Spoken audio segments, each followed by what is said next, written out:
I don't know how many times I'll be able to start a pod like this the rest of the year, but the Raptors just won a game, and they are no longer in dead last in the NBA. At the time of this taping, those honors belong to the Sixers.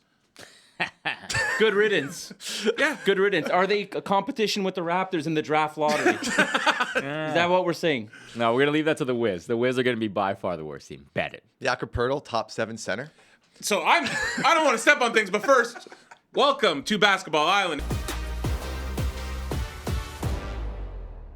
Hein, Hambone, Wes, Fab, and many years we've been chirping Hambone for a long time, but must have been his second year when Hambone had the audacity to say Jakob Poeltl was a top 10 center in the league, and it was at a time when that was a ridiculous thing to say. But here we are many years later, and that's an accurate statement because let's just look at the last 3 games. There we go. 30 and 15, 35 and 11, 25 and 18. I did not know he was capable of an offensive explosion like that. First NBA player in a 3-game span to do, 90 points, 20 offensive rebounds, 20 defensive rebounds, 70% shooting from the field since Shaq. So let's have a conversation about Poeltl because obviously love what he's doing right now. He's kind of exactly what this team needs, but we're kind of caught in this little between a rock and a hard place. You like what he's doing. I think he's the guy you can kind of grow this team with. Dude, the Raps are basketball purgatory, I think is what we're all going to land on. Yeah, but I think he's good for everyone else around him. Mm-hmm. But if you're thinking Raptors long term, he might be best as a trade chip. Now, I don't want to trade him. I think he's actually he helps everyone else. He elevates everyone else's game, pick and rolls, outlets, can create the offense from the middle of the floor. What do you do with Jakob Poeltl? What do you do? At some point, do you trade him because his value is at its highest, or do you keep it and hope the development continues? Well, I think you have to look at, if you are going to trade him, what's the offer, first of all? So we don't know. What are you getting for him? But if you're looking at how he fits with this Raptors team, I think it all kind of falls apart if you remove him from the equation. Yeah. Answer this. What do the Raptors look like if Poeltl's not playing? We saw it. It was 2 years ago, and it was absolutely horrible to watch. Yeah, I don't think they're a functional basketball team without him. So if you're making the argument to keep him, it's to help develop the other players around him. And ultimately, that's the goal for this Raptors team this year, is to get a good pick and to develop what you have. And I think he's instrumental in helping your other players grow.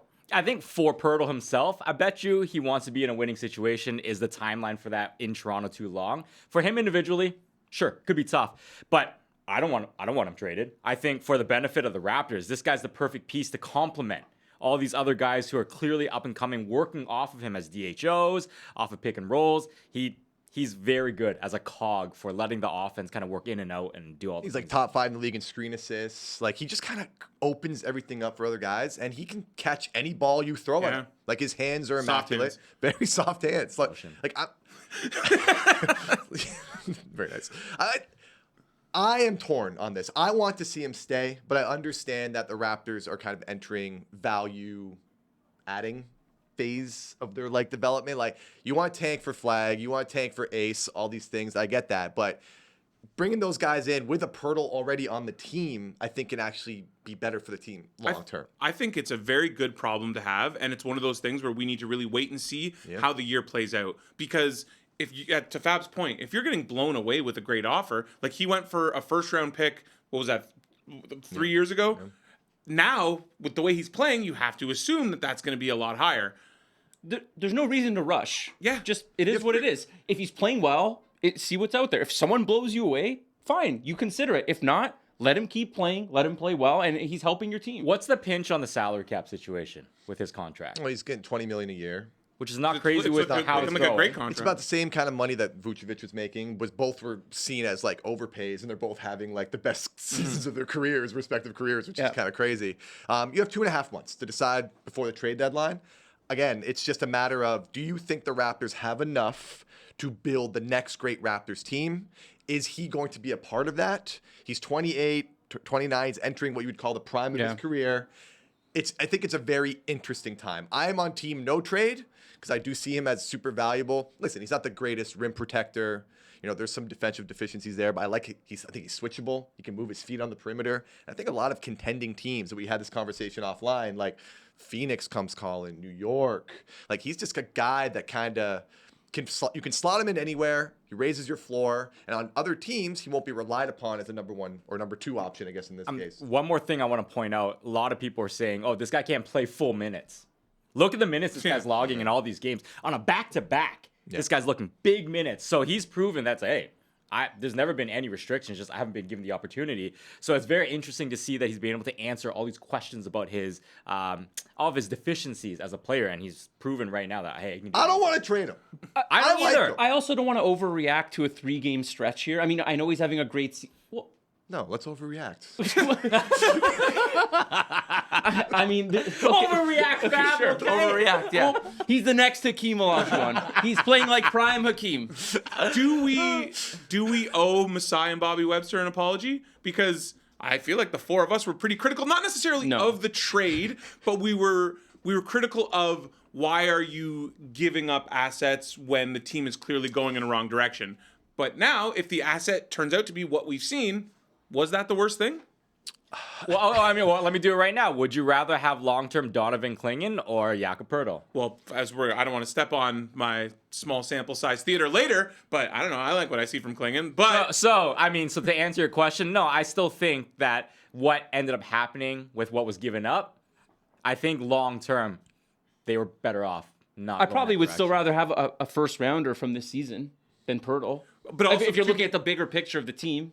But then that also leads to the question of, is the development of those around Poeltl, which we talked about, how he's a floor raiser. These are hypotheticals. I know they right? are. I don't they know. are. Yeah. So when the Raptors made that trade for Poeltl, that was kind of a floundering team. That It just I made don't no think sense to any of us at the time. Any of us believed in it, but the Raptors they said they needed a center. They needed someone they can use as a cog on both ends, and they traded for him. Now, should they have done that based on that team with Van Vliet kind of pouting on his way out? Siakam, OG, it was very cluttered. Yeah. Didn't fit the makeup of that team. If he is willing to embrace a rebuild, which based on all of his clips coming into the season, I think he's very aware of the situation. Doesn't seem to be a dude that's gonna ask out. I think he's actually a good dude in that regard. How long is he willing to wait, and how long should the Raptors? How long do you think it'll take Let's say the Raptors, hypothetical. Let's say they the bed, they're bottom 4 this year, and they're in line to draft a stud.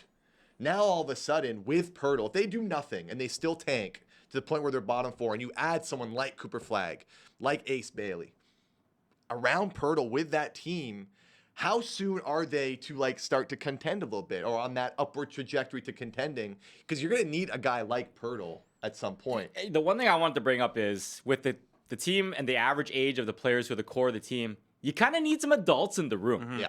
And I think Poeltl's one of these guys. He's been around long enough. This is his second time with the Raptors. He's seen enough. He knows what it takes to win. He's been with good coaches. So I think having someone like that in the room is a good presence for this team. And it's not necessarily always just you need high ceiling players at every single position in order to be a championship team. There's team building. It's a mix of different roles. Be the master of the role that you're in. Poeltl is right now being a master in the role he is for this team. Well, sorry, go ahead. No, I was just going to say he's kind of representative of the culture building that's happening within the Raptors right now, because they're not quitting, right? They've had bad losses. They keep playing hard. They had a tough loss against Boston. They bounce back. They win against Indy. So to me, these are the seeds of a team that's really starting to grow. And because the criticism of them was they don't play any defense. Well, the last few games, they've actually turned it up a bit. So to me, defense and culture building are synonymous because that shows, are you connected? Are you playing hard? Do you give a crap? And right now it looks like they do. And to your point of adding say you get a top 3 pick and you add one of those guys, that's one of the fun things about this team is that the core of what could be a decent team is there. And then if you add someone who is, let's just throw a hypothetical Cooper Flagg out there, is that not a team that's ready to compete for a top 6 seed the next year because of what you're seeing? And this is a perfect segue to your guy, RJ Barrett, and how good RJ has looked. Now, you can take a moment and apologize to every Raptor fan out there, or Riz, get your boy. Get your boy. hold on. I'm not going to apologize. That's fair, but honestly, he's been awesome lately. I love the playmaking. I think Best this part. has been just a revelation this season. I know he's had a couple duds on the road trip, but he's exceeded expectations in that regard. But let me ask you a question. Let's say the Raptors do add a top 4 guy in the draft. Who are you putting on the bench? Like I'm a fan of RJ if he is a bench guy, a microwave type scorer, 25 minutes a game. I'm still not completely sold on his defense. The usage will go down as Scottie and quickly return. I like what I'm seeing. Can he replicate the efficiency with less playing time? So when you do get a stud, who goes to the bench? Whose skill set fits around a hypothetical Scottie Barnes, top 4 pick, Jakob Poeltl? I think it's Grady Dick's because he can catch and shoot the three better than RJ can. RJ comes in second unit. And again, we're talking about like down the line here. Right now, let him explore the space. But when the Raptors are on that ascension to a contending team, I think RJ's best skill set is utilized coming off the bench. I'll kind of contradict myself in that answer because we've seen what teams look like. Phoenix is an example when they don't have a point guard. I look at Quickly as a guy who would maybe be better coming off the bench, and then you put the ball handling between Scottie and RJ. But like we've seen it, playing without a true point guard never usually goes that well. But they have both of those guys have shown that they have the passing skills to do that. And Wes, you're making a face. How about we just start everyone and see what happens because we haven't seen these guys play together since March 1st. One game. So let's not move anyone to the bench. Let's just throw all the good players the Raptors have on the court and see what happens. There's a novel idea. We're talking hypothetically. Yeah, I know, but I'm just saying, hypothetically, I want to see everyone on the court together. Yes. And then also one additional flag about the Barrett stuff. He's had very inefficient 8-game stretch, right? Well, he's the number 1 guy. So we talked about glowing reviews about how his efficiency went up when he was traded from the Knicks. Well, a lot of that had to do with the fact that he was cutting. He was slashing. He was playing off ball. Right now, he's being forced to be in a primary playmaking position right now. That's not his role. So when he's playing with all of the starters back when Quickly and Barnes are back in, his efficiency will come back up. And then on top of that, you're going to get secondary playmaking from him when he's making cuts. He'll be able to dish it off the yak. He'll be able to kick it back out to Grady, whoever's out there. That's what I'm very intrigued by in terms of having all of them back together. What does Barrett do with the ball when he's the first read off of Scottie Barnes' pass, coming out of the corner, back cut? RJ, is he just going to force it? Or does he now have the playmaking chops to get a good drop-off pass, kick something out? I'm very excited to see how that all works. All right, 2 things. You said Quickly off the bench. You don't pay someone $40 million a year. No, I don't. To play him off the bench. Hey, P, they said I got to come off the bench. Dude, I'm just saying though, like, I mean, of all I of understand all what those you're saying. people, like, I get it. I understand what you're saying. I think Scottie Barnes is going to be utilized more as a quote-unquote playmaker. He'll be a little more on ball. So if you're worried about the facilitating but like, is it that far-fetched that RJ Barrett could be better than Quickly? Like, I don't think that's crazy. And sorry, it's not. I'm not the one who gave Quickly a bad contract of $40 It's million. not a bad contract. It's not a bad Like- contract. Hold on. Okay, for Barrett, like, we can't have a referendum on him every week here.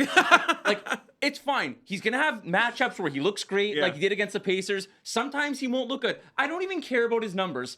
Are you growing as a playmaker? Yes. Yes. Is your decision-making improving? Yes. Sometimes yes, sometimes no. So let's just see how he develops. Like, I don't care if he has a bad game or a good game. He carved up the Pacers. Yeah, Oh, because- yeah. That game. Yeah, He because got to here was a every- red carpet. And you know what? Yeah. Before I forget, I don't miss watching Pascal Siakam. I'm sorry, man. Great Raptor. I don't miss it. I don't miss how he plays. It was cool. And you know what? He got cooked defensively. And that's one thing people don't want to talk about. His last couple years with the Raptors, his defense fell off a cliff. I don't know why it wasn't brought up more, but it's like, that's what made him so valuable. And now he's making $42 million, $43 million for the Pacers. So Pascal, cool. I don't miss it. Yeah, a team that's got a lot of red flags. Yeah, well, I mean, so they got some. You want to go Pacers? Like, Do it. So I Take see us there. two big red flags with the Pacers. Just watching that game last night. Tyrese Halliburton. We need to have a conversation about Tyrese Halliburton. He seems to have fallen off a cliff. His threes are not falling. I'm willing to give him some time. I know it's a small sample, but since last year, since the hamstring injuries last year, But I think we're seduced to. It was just 2 months, and everyone kind of looked at those 2 months of, oh, this is what he is, and it's those 2 months that are the outlier, and it's everything else that is what he is. You might be right, because those 2 months were magical. Like, he almost led the Pacers to the in-season tournament win last year. Like, those were some really fun People games got to watch. avoid those cliffs in Indy though, because Fab had Siakam going off one. You have Hallie going off one. I think if Halliburton's not that dude for the Pacers, then what is the Pacers' ceiling? The Raptors own their first-round pick, top 4 protected in 2026. Like, again, it's early, but I didn't like that. And to your point about Siakam, he hangs onto the ball a lot. It's sticky. It's sticky when he plays. And I love Ben Mathurin, but he does that too. So you have I love Mathurin. Mathurin, honestly, I watch it. I'm like, he might be the alpha of this team late in games. Definitely He plays was like it. bullying Grady Dick late in that game. And I agree with you. It does stick a bit too much, but the dude is a bucket. Yep. He's a bucket. And he's a starter now. I bet him for 6 men. I'm going to get burnt because he's played himself into the starting It was lineup. such a good bet. But that now it- he's a that you were starter, and burned. I don't Yeah. think he's going to relinquish that anytime soon because he's just too good. I like that he scores and plays his best in the fourth quarters of games. Yeah. Like he'll have that ball. If he sees like any defender who he thinks he can take, he goes at him. But with him and Siakam from a roster fit, building yeah. thing, The fit. these guys hang on to the Yeah. ball. They don't make the perfect read. Their instinct isn't pass first. Yeah. You can't have two guys like that. Let's put a bow on the Raptors just with a little bit of betting talk with them. I saw a great stat, and it's actually, I feel like we've all kind of benefited from this. Raps are 1-6 in games within 5 points in the last 5 minutes. And you would have been burned if you tried doing it yesterday, but they just wait and then get an in-game line on the other team. And then that is how I think the approach to betting the Raps. Wes, we are a Toronto-based pod. It's tough. It's tough to tell But at people least- to bet against, but it's true. Yeah. It's so true. I mean, you see all these like careless turnovers, clumsy plays, or like getting really deep into the shot clock and getting a really poor quality shot up. That's growing pains. Like this is what they have to do in order to become a more competitive team. So, if you want to be pragmatic about it, that is absolutely the right play. Like, I love that call out, Hein. We've seen this play out time and time again. Build up great leads, but, that's why clutch time, there's an award for it now. One shout out before. We got to shout out Ochai, who's we haven't talked about him much on this pod at all, but he's developing very well. He's banging open shots, and from a betting perspective, like 1.5 threes. He's hitting those corner. I think he's the best from the corner in the league right now. So keep an eye on him. His points 10+ hit us a parlay on the weekend. So keep an eye on him. Shout out Ochai, man. He's developing well. what about you? You got any? How are you betting the Raps?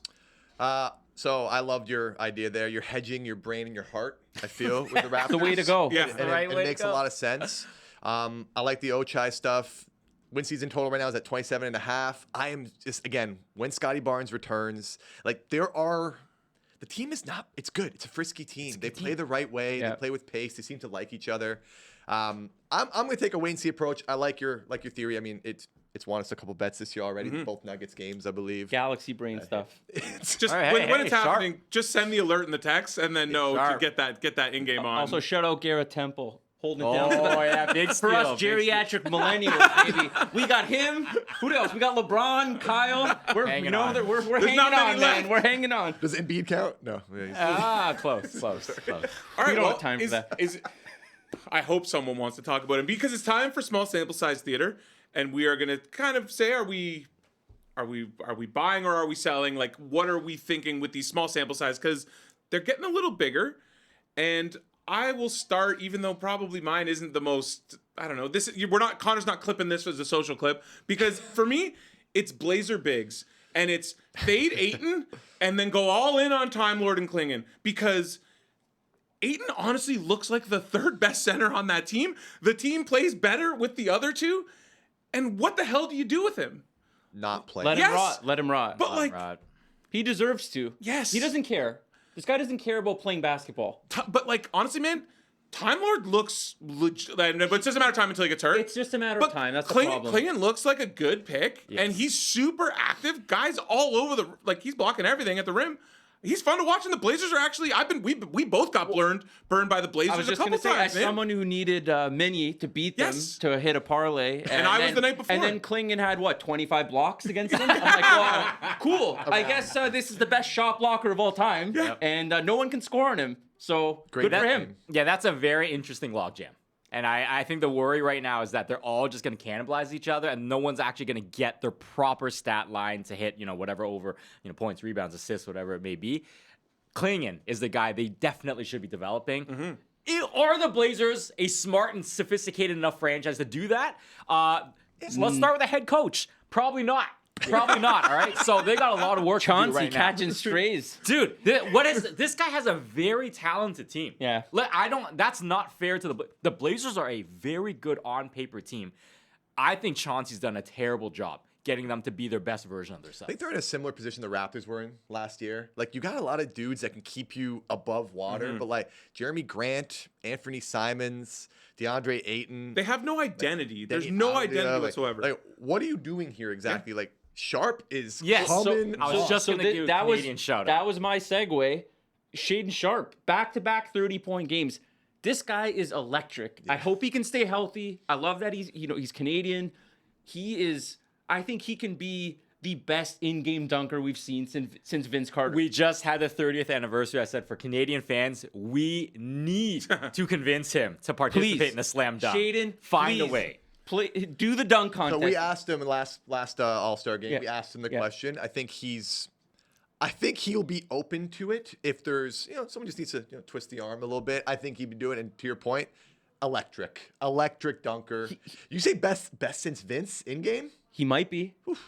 Dude, look at some of these dunks. He's got the perfect blend. It's power, it's grace, he's leaping ability. Like, he made Anthony Edwards look like not as athletic, which is a rare feat. I'm serious. He took him to school, man. That put back against the Wolves. Yeah, he's Late in the game too, man. So are you buying this is what he is, or is it just you need more time? I'm buying his potential. I think his potential the ceiling is crazy, but we just need him to stay healthy. He's got to keep playing, and to your point, he needs time. Like, prioritize these guys if you're Portland, not the DeAndre Aytons If of the you're world. Portland, like, every game should be Scoot, Shannon Sharpe. Shannon Sharpe.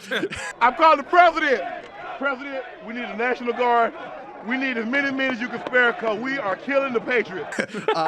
Shannon Sharpe and Kling Kong, Yeah, man. play them. Those three Play them. dudes need to play 25, 30-plus minutes Yeah. a game.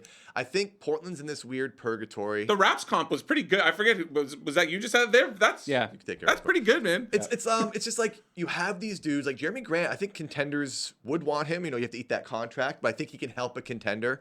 I don't know what they're doing. Are they waiting for one of these guys to kind of blow Yeah. up and then all of a sudden, we got all the Yeah. pieces in place. We're gonna make a run in the West. I don't know, but to your point, Sharpe. Yeah. Put Scoot out there because Scoot's had a little bit of a tumultuous Up and down. start He's to had the some season. moments this year though. Great moments, and then Kling Kong, man. All those three guys should play 25, 30-plus minutes a game. What All else right, we got? Who's next for small sample size? I mean, I don't really have anything, but like, I'm willing to buy the dip on the Sixers. I'm willing. And listen, man, last night's game, Embiid did not take a single free throw. Let's just hold on. We are taping this on a Tuesday. At this moment, they are the worst, tied with the Wizards for the worst record in the NBA. I don't think any of us think they're that bad. Yeah, that's a dip. What's their in-season win total right now? 42.5. So where it's Okay. been, At a certain point, Nick Nurse. I What's saw a tweet- What's I saw- happening here, man? There were tweets yesterday of how he should be on the hot seat. That's Well, he the first should time be I've on the kinda hot. heard that. I'm sorry, but you can use injuries. You have PG back. You have Embiid back. You're 2-11, getting destroyed. I feel- What? Oh, they're talent deficient. It's not right to blame Nick Nurse for the start of this season, in my opinion. But these recent games, they're losing still. Embiid is back. Paul George is back. is Embiid back? I mean, he's back in like. He's not John Wick there. meme back. People keep asking if I'm back, and I haven't really had an answer. But now, yeah, I'm thinking I'm back. Yeah, he's there. Like, I mean, he's a worst body. record in the NBA. I'm Worst record. They're too talented. to Campbell, they're sustain 2-11. I'm buying the They're dip, worse man. than the Raptors, man. So there you go. But 2-11. So I'm with you. 2-11. You talk about like trying to sell high, buy low. This is the dip. Yeah. I think you're buying it right at the Yeah, bottom. this It is won't the- get this worse has to than be that. the bottom, okay? right? This It is can't the go bottom. lower, Okay? so it is the bottom. This is the low. This is the low point. So I think it's a good time to buy it and flag it because things are going to turn around really fast. I'm with you. If it goes any lower, we're going into the Earth's core. Yeah. soon, right? We're going So- beneath Where it's ground. warm. Yeah, Where it's so warm. I don't think it's gonna All get right, let worse. me than give Wait, hold on. Let me Give ask a me the question. positive. Though. Aside from win total, though, like what about playoff odds, play-in odds? What are we thinking there? I mean, it's interesting. I would look at all of those markets. Listen, Jared McCain is right now the front runner for Rookie of the Year. Tyrese Maxey is out. Embiid does not look the same. I think he will. Logic would dictate that he will get better as these games go along. Maybe he gets his conditioning back because Good thing he's not playing back-to-back so they can have him in the playoff run. Yeah, and he was supposed to be like he was supposed to be like really ill and like he was doubtful going into that Heat game. Then didn't attempt to Show play the heart of a well. champion. Listen, Really man, good Paul for him, George man. is good. Kelly Oubre, meh, but he can give you some minutes. He proved that last year. Andre Drummond's kind of been a sieve. Just wait till Max gets back. You're right. I'm just saying, if you have championship medal, you should be grinding out a couple of these games. Yeah. Would right? it surprise you if like the Sixers go on like a 7-game win streak in like No, 3 weeks to a month? listen, I'm not saying they're not going to be a playoff team. That's not where I'm at. I'm just saying, like, at a certain point, Nurse, you got to grind out some wins with. You have some talent on the floor. You have to be a sicko to bet the Sixers. I'm a sicko, so like do Okay. it. Like, but this is a good time to point out what we're saying. We're talking about them being a contender in the playoffs, which is where this team is qualified to be. Their win total's 42.5, which pegs them to be, what, a 6th seed team, a play-in team. So this is absolutely a good time to buy the dip. The Sixers can't get worse than what they are. Literally, in the standings, they can't get worse. I like the play and bet. Yeah. I think that's interesting. So I'm going to use that as a segue because I have like some small sample size theater stuff I'm not buying. The speed at which Jared McCain jumped into Rookie of the Year favorite, I ain't buying any of that, all right? And it's not just because I don't like his TikToks. It's because I don't like the fact that no one's factoring in Tyrese Maxey's going to be back at some point. This is a season-long award, not a 2-week award. So I get ceiling. He's a great player. He's proven that he can score with the best of them amongst his rookie class. But over an 82-game period, which season awards are still very early to be betting on anything heavily, I don't think this guy should be nearly as short as he is right now, especially this. Okay, so then why was it 50-1 2 weeks ago? Why didn't the books already know that this guy had the talent and all of a sudden this happened, right? If you're betting on Rookie of the Year right now, you're a sicko. Yes! Okay? That's what I'm saying, man. There's no logic. Zach Edey rolled his ankle and his price shot up because he might be out for a few games. Like, it's so unbalanced right now. This is such a weird class. It's a weird class. Right now, if you got McCain at long odds, I think you did. Good for you. That's a nice dart throw. I wouldn't touch it now. It's crazy. That's what I'm saying. Like, the dart throw is great. Great call. But at the price that, I said this like a few episodes ago, no one deserves to be a favorite for Rookie of the Year. Yeah. It's still kind of in the same position. So why is this guy shorter than plus 200?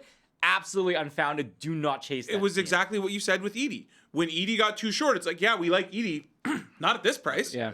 One fun thing about McCain, though, friend of the show, Daniel Pignataro, who used to do the graphics for Basketball Island, is sending Hambone and McCain TikToks, which... Yo, Pig, stop sending me that man. I swear, Connor, if you're gonna cover this chat with TikTok videos, man, I'm coming for you. Sound too, them man. up. Sound up Come too, on, man. man. I need the sound and audio. I love at least Lowry called him out. Just know.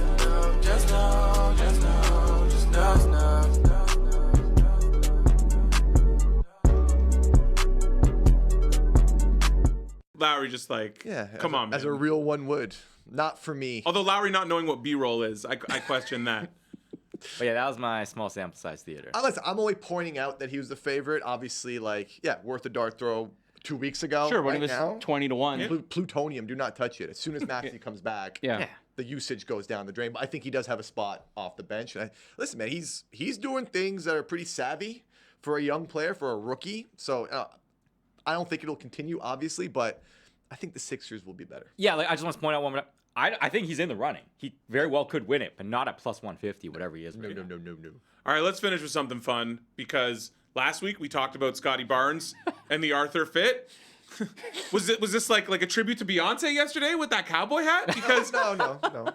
Wasn't it agreement with Bruce Brown, right? It was someone on Twitter posted at him and said, "Need you to see you in a Bruce Brown type fit," and he's I think he pulled it off. I'm gonna zag on this.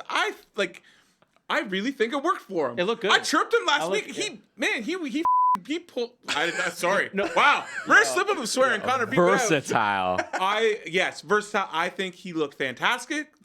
I love the fit. And you know what, Scottie? Keep this going because we need something to finish the pod with every week. Hold on, Scottie's gonna tell us he does art. No, hold on though. But what was that trench coat thing he had in Boston? Gotham City. Looked like John Wilkes Booth. Okay, so Right? Like what? So that was my big beef. I didn't care for the Arthur sweater. Cool, man. I hated the Arthur sweater. I thought that was I terrible. like Arthur, not bad. I didn't care about the cowboy hat. It's like, man, you're a grown ass man. You're an athlete. Why are you wearing shoulder pads? Yeah, I didn't get the fit in Boston. I wasn't. Why you got I didn't know what the heck shoulder was pads going on there, suit, man. Your shoulders are large enough, man. You don't wear shoulder pads. Whatever, man. Good for Scottie. It's for Scottie. a performance now. Well, wait, I- I'll rock a cowboy hat. I don't care. Maybe Scottie Barnes is watching us. What do we want to see next? Well, maybe he should start watching us. What do we want to see next from Scottie?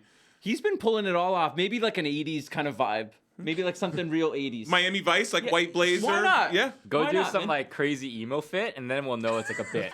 I just don't care. Hambone's like, I only want to talk about. Let's examine pick and rolls and watch the tape. We're not nothing fun on Basketball Island. That's not true. We like to have fun here, despite what Hambone wants. And if you want to see some of the lovely video that goes with this, don't just listen to us on Apple, Spotify, or wherever you get your podcast. Join us on YouTube as well. That's all for this week. We'll see you next week.